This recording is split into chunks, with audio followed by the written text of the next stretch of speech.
Let's mic day special. नमस्कार, let's mic में आपका स्वागत है। डे स्पेशल के साथ मैं राखी जैन।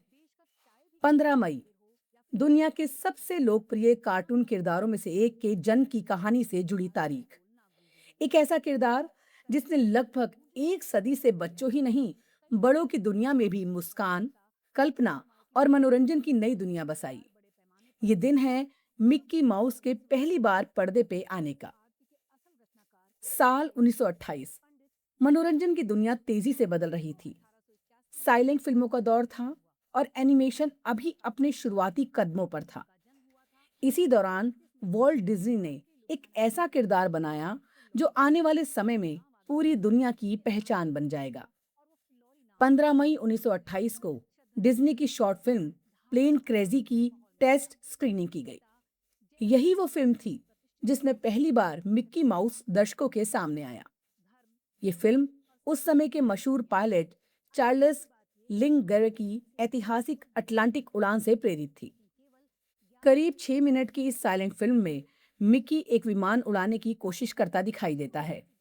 लेकिन खास बात ये थी कि इसी फिल्म में दर्शकों को पहली बार मिनी माउस भी देखने को मिली, मिकी की साथी, जो आगे चलकर उसकी सबसे लोकप्रिय सह कलाकार बनी। हालांकि शुरुआत उतनी आसान नहीं थी। प्लेन क्रेजी और बाद में रिलीज हुई दूसरी साइलेंट फिल्म द गैलेंपिक गोको को बड़ा डिस्ट्रीब्यूटर नहीं मिला। दोनों फिल्में उम्मीद के मुताबिक सफलता हासिल नहीं कर सकी। लेकिन वॉल्ट डिज्नी हार मानने वालों में से नहीं थे। उन्होंने महसूस किया कि मनोरंजन की दुनिया बदल रही है और अब आवाज का दौर आने वाला है।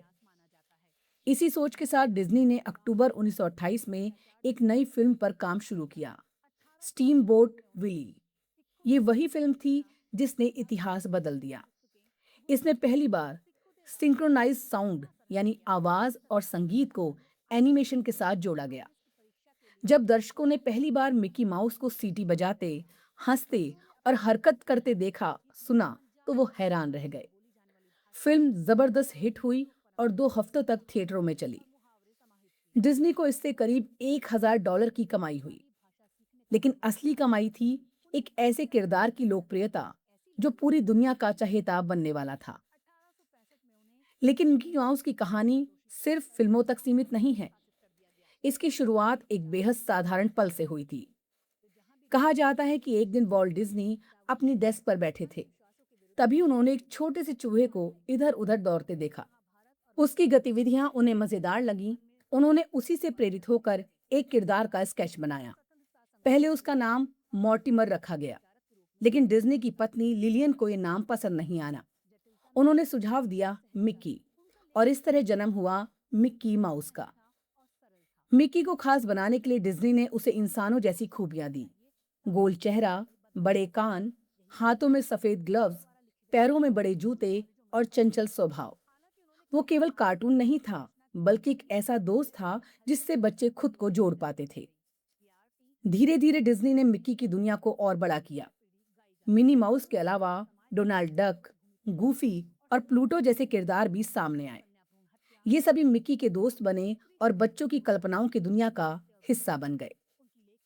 समय के साथ द वॉल्ट डिज्नी कंपनी केवल एनिमेशन स्टूडियो नहीं रहा, बल्कि दुनिया के सबसे बड़े मनोरंजन साम्राज्यों में बदल गया।